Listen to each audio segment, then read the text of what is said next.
السلام علیکم ورحمۃ اللہ وبرکاتہ۔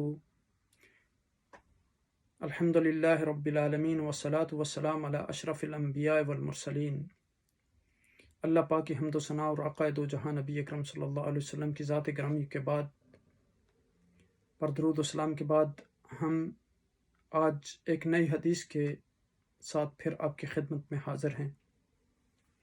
آقا دو جہاں نبی اکرم صلی اللہ علیہ وسلم کا ارشاد گرامی ہے، عن ابن عمر رضی اللہ عنہما قال قال رسول اللہ صلی اللہ علیہ وسلم کن فی الدنیا کأنک غریب و عابر سبیل، یعنی آپ دنیا میں ابن عمر رضی اللہ تعالی عنہما، اللہ سبحانہ تعالیٰ ان پر راضی ہو، آپ نے کہا کہ حضور نبی اکرم صلی اللہ علیہ وسلم نے فرمایا کہ دنیا میں آپ ایسے رہیں جیسے ایک اسٹرینجر ہوتا ہے، جیسا ایک اجنبی ہوتا ہے، جیسا ایک مسافر ہوتا ہے۔ تو آپ دیکھیں کہ it is reported by Ibn Umar, may Allah be pleased with them both, that the Messenger of Allah sallallahu alaihi wasallam said, be in the world as though you were a stranger or a traveler۔ تو اب دیکھیں کہ جب انسان مسافر ہوتا ہے، اجنبی ہوتا ہے، تو وہ کسی بھی جگہ کو اپنے لیے پرماننٹ ٹھکانہ نہیں بناتا۔ آپ کسی کام کے لیے کسی جگہ پہ جاتے ہیں، کسی ہوٹل میں ٹھہرتے ہیں چند دنوں کے لیے، لیکن آپ کی فکر اپنے گھر لوٹنے کی طرف ہوتی ہے۔ تو یہ دنیا دار السعادت بھی ہے اور دار الشقاوت بھی ہے۔ دنیا میں غم بھی ہیں، خوشیاں بھی ہیں، دنیا میں مصائب بھی ہیں، تکلیفیں بھی ہیں۔ اس لیے جو حقیقی انسان کی، مومن کی رہنے کی جگہ ہے وہ جنت ہے۔ اس دنیا میں تو کہا کہ الذی خلق الموت والحیات لیبلوکم ایکم احسن عملا، زندگی اور موت کو پیدا اس لیے کیا گیا تاکہ اللہ سبحانہ وتعالیٰ امتحان لیں، ہمیں ٹیسٹ کریں کہ کون بہتر عمل کرنے والا ہے۔ اور پھر آپ دیکھیں کہ اللہ سبحانہ وتعالیٰ اس دنیا کی زندگی میں انسانوں کو طرح طرح سے آزماتے ہیں، کبھی ڈر کے ذریعے آزماتے ہیں، کبھی یعنی خوف کے ذریعے، اور کبھی جانوں کی کمی کے ذریعے، کبھی پھلوں کی کمی کے ذریعے۔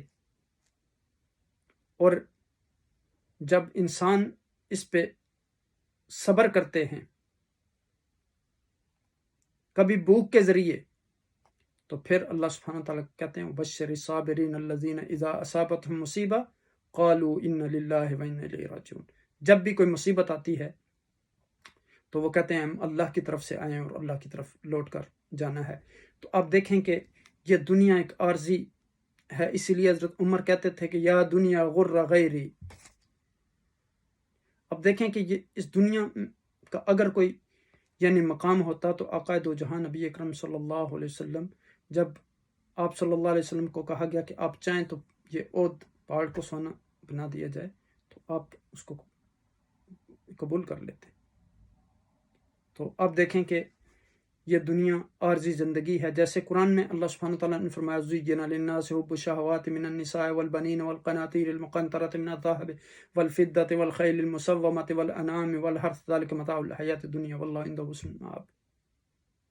یعنی یہ ساری عورتوں کی محبت، شہوت، چوپایوں کی، سونے چاندی کی، یہ ساری چیزیں جو ہیں یہ عارضی ہیں۔ اللہ کے پاس جو جنت ہے وہ ان سب چیزوں سے بہتر ہے، وہ ہمیشہ باقی رہنے والی ہے، وہاں آپ کی ہر خواہش اللہ سبحانہ تعالیٰ پوری کریں گے۔ اس لیے اس زندگی میں رہ کر ہمیں اچھے اعمال کرنے ہوں گے، ہمیں اپنے آپ کو برائی سے بچانا ہوگا، ہمیں قرآن کی تلاوت کرنی ہوگی، ہمیں قرآن کو سمجھنا ہوگا، ہمیں حدیث کو سمجھنا ہوگا، ان پر عمل کرنا ہوگا، ہمیں دوسرے لوگوں کی مدد کرنی ہوگی۔ معاشرے میں جو ایسے لوگ ہیں، خاص کر ان دنوں میں جو یہ سچویشن ہے، آپ جو انسان بھی کسی دوسرے انسان کی مدد کر سکتا ہے اس میں بہت بڑا اجر ہے۔ حضور نے فرمایا ما دام العبد فی عون اخیہ کان اللہ فی عونہ، جب تک بندہ ایک مسلمان بھائی کی مدد میں رہتا اللہ سبحانہ تعالیٰ اس کی مدد میں رہتے ہیں۔ تو یہ دنیا کی زندگی عارضی ہے، بڑے بڑے لوگ سب کچھ یہاں ہی چھوڑ کے چلے گئے، جیسے کسی شاعر نے کہا کہ آگاہ اپنی موت سے کوئی بشر نہیں، سما 100 برس کا ہے پل کی خبر نہیں۔ اس لیے اس دنیا میں رہ کر انسان کو آخرت کی تیاری کرنی چاہیے اپنے اچھے اعمال کے ذریعے، تاکہ جس دن ہمارے اعمال ہمارے سامنے کھلیں تو ہمیں کوئی ندامت نہ ہو، کیونکہ وہ دن جو ہے یوم الندامہ، یوم الحسرہ۔ تو اللہ سبحانہ وتعالیٰ سے دعا ہے کہ وہ ہمیں نیکی کرنے اور برائی سے بچنے کی توفیق عطا فرمائے۔ جزاکم اللہ خیر۔ السلام علیکم ورحمۃ اللہ وبرکاتہ۔ پلیز اس ویڈیو کو دوسرے لوگوں کے ساتھ شیئر کرنا نہ بھولیں تاکہ حضور نبی اکرم صلی اللہ علیہ وسلم کی یہ حدیث کا پیغام دوسرے لوگوں تک بھی پہنچے، اور اس چینل کو سبسکرائب کر لیں تاکہ یہ میسج آپ تک پہنچتا رہے۔ اللہ سبحانہ وتعالیٰ آپ کو اپنے حفظ و امان میں رکھے۔ انشاءاللہ اگلی مجلس میں پھر ہم نئی حدیث کے ساتھ آپ کے سامنے حاضر ہوں گے۔ تب تک کے لیے مجھے اجازت دیجیے۔ اللہ سبحانہ وتعالیٰ آپ کو اپنے حفظ و امان میں رکھے۔ السلام علیکم ورحمۃ اللہ۔